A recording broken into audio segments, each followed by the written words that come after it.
Hello friends, मैं गौरव और लेकर आऊं मैं आप सभी के लिए फिर से नए इंटरेस्टिंग फैक्ट्स। तो जल्दी से स्टार्ट करते हैं क्योंकि हर एक सेकंड कीमती होता है ना। लेकिन क्या कभी 30 सेकंड की कीमत 7.5 करोड़ हो सकती है? ये तो हॉलीवुड के mister perfectionist director Cameron Crowe ही जाने, जिसने सिर्फ 30 सेकंड के एक शॉट के लिए 7.5 करोड़ भर दिया। और आखिर वो दुनिया का कौन सा देश है जहाँ पे एक टाइम पे गंजी औरतें सबसे ज्यादा खूबसूरत और डिजायरेबल मानी जाती थी? और फ्रेंड्स, क्या आपको बताया रोमियो जूलियट की वर्ल्ड फेमस लव स्टोरी मात्र 3 दिन ही चली। और इन 3 दिनों की लव स्टोरी वो कौन सी फिल्म है जिसमें एक्चुअल लाशों के साथ शूट किया गया है? हाँ, जानना है आपको। लेकिन आपने कभी भी मैकडॉनल्ड की भूख में स्टोर के सामने एक 12 किलोमीटर लंबी लाइन को नहीं देखा होगा।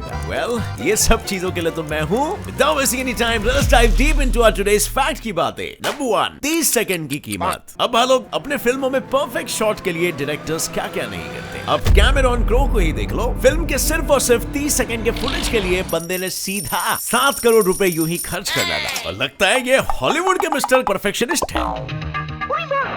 दरअसल अपनी फिल्म वेनिला स्काई के सिर्फ एक छोटे से शॉट के लिए कैमरॉन को टाइम स्क्वायर खाली करवाना था। और अब शूटिंग करे तो कैसे? लेकिन फिर भी कैमरॉन ने जैसे तैसे न्यूयॉर्क की पुलिस के साथ डील करके टाइम स्क्वायर को एक संडे को खाली करवाया। पर इसके लिए उसे पे करने पड़े पूरे 7.5 करोड़ रुपए। और यहाँ शूट किए गए फुटेज को सिर्फ 30 सेकंड के लिए फिल्म में यूज किया गया। 7.5 करोड़, वो भी सिर्फ 30 सेकंड के लिए। भाई, इतने में तो हम बॉलीवुड वाले 3-3 घंटों की 8 फिल्में बना ले और भोजपुरी वाले 16 फिल्में बना ले।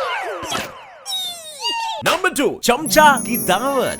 पार्टी में चटपटा लबाबदार फ्री का खाना किसे नहीं पसंद। लेकिन अगर पार्टी में जाने के लिए आपको हमेशा चम्मच कैरी करना पड़े तो चमचों में इतनी नवीनता और विविधता थी कि लोगों को जब पार्टीज में बुलाया जाता था तो लोग खुद का चमचा ले जाना पसंद करते थे। आए हम खाने के लिए चमचा लेकर, क्योंकि उस जमाने में चमचा जो है ना, रेप्यूटेशन और स्टेटस का सिंबल भी हुआ करता था। यानी जितनी अच्छी और महंगी आपकी चमची, उतना आप लोगों की नजरों में अमीर। इनफैक्ट इनविटेशन मिलने पर ही लोग पार्टी में जाना पसंद करते थे। और तो और फ्रेंड्स, उस जमाने के चमचों की नक्काशी और कारीगरी आप अगर देखोगे तो आप दंग के दंग रह जाओगे। बहुत मेहनत की जाती थी बॉस। नंबर 3, गंजी औरतें। ओ हसीना जुल्फों वाली सुन ले जरा। लेकिन एक मिनट, हसीना अगर टकली हो तो?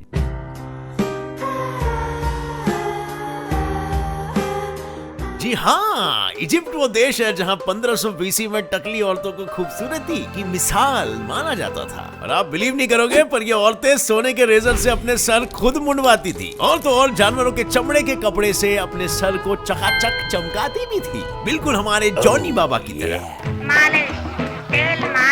नंबर 4, लाश। गड़े मुर्दे मत उखाड़ो, ये कहावत तो आपने सुनी होगी। लेकिन कोई अगर सच में गड़े मुर्दे उखाड़ता होगा तो? हाँ फ्रेंड्स, बात एक फिल्म की 1979 की, जब एक साइकोलॉजिकल वॉर पर बनी हुई फिल्म एपोकैलिप्स नाउ में कुछ डेड, उसके लिए उन्होंने एक ऐसे बंदे को कांटेक्ट किया जो मेडिकल स्टूडेंट्स को पोस्टमार्टम के लिए डेड बॉडीज सप्लाई करता था और उससे बॉडीज ले ली। लेकिन फिर बाद में पता चला वो तो एक ग्रेव रॉबर था जो कब्रिस्तान से फ्रेश डेड बॉडीज उखाड़ के लेके जाता था और लोगों को पोस्टमार्टम के नाम पर चिढ़ाता था। पर तब तक बहुत देर हो चुकी थी क्योंकि पुलिस ने उनके सेट्स पर हल्ला बोल कर दिया था और टीम के पासपोर्ट सब जब्त कर दिए। लेकिन शुक्र है ऊपर वाले का कि इनके डेड बॉडी सप्लाई करने वाला बंदा लास्ट में पकड़ा गया और फिर सलाखों के पीछे फेंका गया। लेकिन फ्रेंड्स, एक बात बताओ, जब असली डेड बॉडी सही टाइम पर आकर पुलिस ने ले ली तो फिर एपोकैलिप्स टीम ने आखिर शूटिंग की कैसे? इस इंसिडेंट के बाद इन फाइनली इस तरह अपना सीन शूट किया। नंबर 5, ओलंपिक्स में चुराए जूते। ओलंपिक्स में दौड़ना हर रनर का ख्वाब होता है और अमेरिकन इंडियन जिम थॉर्पे का ये ख्वाब सच होने ही वाला था कि उस दिन अचानक से रेस के जस्ट पहले किसी चिंदी चोर ने उसके इकलौते रनिंग शूज को ही चुरा लिया। तो अब जिम करे तो करे क्या, पहने तो पहने क्या, दौड़े तो दौड़े कैसे? लेकिन जैसे आपको पता है, जुगाड़ का नाम ही तो जिंदगी है। तुरंत बंदे ने कचरे के ढेर में से 2 अलग अलग सड़े गले जूते ढूंढ निकाले और सीधा दौड़ पड़ा ओलंपिक्स के रेस में। और देखो, उन फटे पुराने और 2 अलग अलग जूतों से भी बंदा उस दिन 2 गोल्ड मेडल जीत लिया। Oh my God, that's serious. Moral of the story, situation चाहे जैसी भी हो, आपको हार कभी नहीं मानना चाहिए। नंबर 6, रोमियो जूलियट की कहानी। रोमियो जूलियट एक दिल को छू लेने वाली प्रेम कहानी है। लेकिन क्या आपको पता है ये एक्चुअल में ये प्रेम कहानी सिर्फ 3 दिन की ही थी और इस 3 दिन में ही रोमियो और जूलियट की मोहब्बत की वजह से 6 लोगों की मौत हो गई। बात तो ये ना दोस्तों कि इस कहानी के बड़े अलग अलग वर्जन हैं। कहते हैं 17 साल का रोमियो और 13 साल की जूलियट पहली मुलाकात में ही एक दूसरे को अपना दिल दे बैठे थे और घर वालों के खिलाफ जाकर ब्याह कर लेते हैं। लेकिन शादी के जस्ट बाद रोमियो और जूलियट के कजिन टिबॉल्ट को, क्योंकि टिबॉल्ट ने उसके बेस्ट फ्रेंड मर्क्यूटियो को जान से मार दिया, वो सजा के तौर पर एग्जाइल यानी कि देश से निकाल दिया जाता है, यानी कि रोमियो को उसकी जूलियट से हमेशा हमेशा के लिए अलग हो जाना पड़ता है। पर वहीं पर कहानी में दूसरा ट्विस्ट तब आता है जब जूलियट के खानदान वाले जबरदस्ती उसकी शादी एक पेरिस नाम के लड़के के साथ कराने जाते हैं और इस जुलाई के होड़ में सब कुछ उलट पुलट हो जाता है। जूलियट खुदकुशी करने निकल पड़ती है, लेकिन फ्रियार नाम का एक कैरेक्टर उसे सही टाइम पे रोक लेता है और उसे और रोमियो को भगाने का वादा निभाता है। और वहीं दूसरी ओर रोमियो को यह गलतफहमी हो जाती है कि जूलियट मर चुकी है, जबकि वो बस एक पोषण के गहरे नींद में सोई होती है। और तो और वहाँ पर जूलियट का नया होने वाला पति पेरिस भी मौजूद होता है, जो खुद भी जूलियट के इस गलतफहमी वाले मौत के लिए वहाँ पर रो रहा होता है। पर गम की आड़ में रोमियो गुस्से में पेरिस को मार देता है और फिर खुद को भी मार देता है। और जैसे ये खबर रोमियो की माँ लेडी मोंटैग के पास पहुंचती है, वो भी अपने बेटे के मरने के दुख में खुद को मार देती है। से टाइबॉल्ट से रोमियो से पेरिस और उसकी माँ, इन 6 लोग बस सिर्फ 3 दिन के रोमांस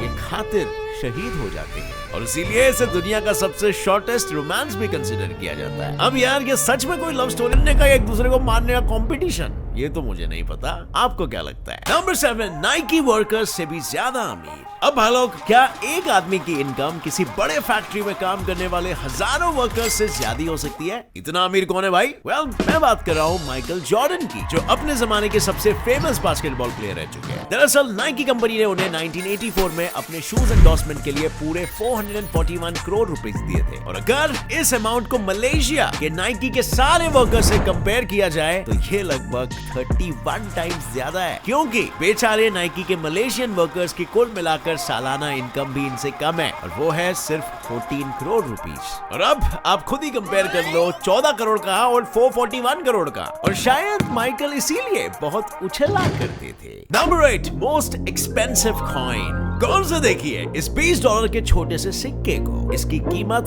करोड़ों में है। करोड़ों में? सीरियसली? लेकिन ऐसी क्या बात है भाई सिक्के में?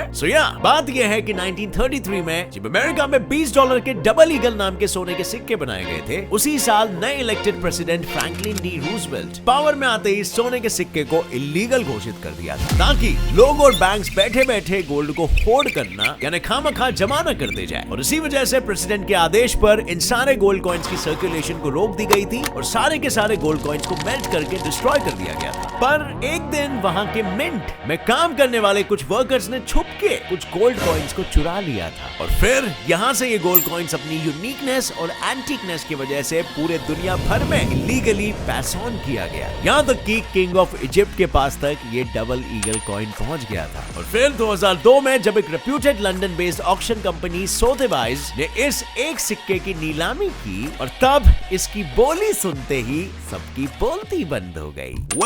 इस एक सिक्के को पूरे 556 करोड़ रुपीस में खरीदा गया। Mind blowing, right? काश मेरे पास गलती से एक सिक्का आ जाता। एक सिक्के की कीमत तुम क्या जानो गेट सेट फ्लाई वासियों। नंबर 9, बीस्ट का हुलिया। आखिर मेरा असली बाप कौन है? अरे ये मैं नहीं, ब्यूटी एंड द बीस्ट वाला बीस्ट पूछ रहा है। दरअसल बात यह है दोस्तों कि बीस्ट एनिमेशन कैरेक्टर का हर एक बॉडी पार्ट अलग अलग जानवरों से लिया गया। नहीं समझे? मेरा मतलब लिटरली इस फेमस कैरेक्टर का सर भैंस का है, आईब्रोज गोरिल्ला के हैं, शरीर भालू का है, जबड़ा और आयाल शेर के हैं, दांत सुअर के हैं और पैर और पूंछ भेड़िए की है। आखिर ये औलाद किसकी है भाई? Number 10, McDonald's. अब लोग बात आ गई है, क्या आपने कभी मैकडॉनल्ड्स के सामने हजारों भूखे प्यासे लोगों को भीड़ लगाते हुए देखा है? ये बात सन 1994 की है, जब मैकडॉनल्ड्स पहली बार कुवैत में अपना बर्गर्स, फ्राइज और रैप्स लेकर पहुंचा था। और तब इसके ओपनिंग के दिन मानो जैसे पूरा का पूरा देश इसकी स्वागत करने के लिए आ गया हो, क्योंकि इस मैकडॉनल्ड आउटलेट के सामने आप यकीन नहीं करोगे पूरे 15,000 लोगों की भीड़ इकट्ठा हो चुकी थी, जिसे कंट्रोल करना मुश्किल ही नहीं नामुमकिन हो चुका था। बट जैसे तैसे करके सब एक के पीछे देखे एक लाइन में खड़े हो गए और आप बिलीव नहीं करोगे पर ये एक लाइन एक शहर से दूसरे शहर तक चली गई थी, क्योंकि ये लाइन पूरे 7 माइल्स यानी कि लगभग 12 किलोमीटर जितनी लंबी थी। Mind blowing right? पर बात तो सही है यार, अब खजूर खा खा के कुवैत वाले तो पक ही गए होंगे ना। फाइनल पॉइंट, महिला जो कांच के आंसू रोई। अब यारों, क्या आपने कभी सोचा है कि अगर आपके आंखों से निकलने वाले आंसू पानी जैसे ना निकले बल्कि नुकीले कांटेदार कांच जैसे निकले तो क्या होगा? वेल, ये सुन के जैसे आप शौक हो गए ना, वैसे ही दुनिया के बड़े बड़े आंखों के डॉक्टर्स खुद अपनी आंखें फाड़ फाड़ कर शौक हो गए थे, क्योंकि अर्मेनिया के स्पेंडेरियन इलाके की 22 इयर्स की सैटनिक कर्जरियान की आंखों से रोज ऐसे 50-50 नुकीले कांटेदार कांच जैसे आंसू निकलते हैं। और अब जब सारे डॉक्टर्स अपने सर खुजा के इसके पीछे का कारण ढूंढने लगे तो कई डॉक्टरों ने कहा कि इस महिला को शायद मुचेसन सिंड्रोम नाम की बीमारी हो सकती है, जिसमें मरीज खुद बीमार होने का ढोंग करते हैं। और जब रशिया के न्यूज चैनल एनटीवी से एक टीम आकर आंसू के ये सैंपल्स लेके रशिया के मशहूर वैज्ञानिक ओल्गा रेड्योनोवा को बताई तो उन्होंने ये साफ कह दिया कि आमतौर पर ऐसी बीमारी होना तो बहुत ही असाधारण है, लेकिन इस पर्टिकुलर यूनिक केस में शायद ऐसा हो सकता है कि उनके आंसू में नमक और प्रोटीन्स की मात्रा ज्यादा हो गई हो, जिसकी वजह से ये दोनों क्रिस्टलाइज होकर ऐसे नुकीले पत्थर बनके उसके आंखों से निकल रहे हैं। लेकिन वो और दुनिया के सभी वैज्ञानिक आज तक इस पर सिर्फ अनुमान ही लगा पा रहे हैं और कोई नतीजे पर नहीं पहुंचे हैं। और जब बीमारी होती कैसी है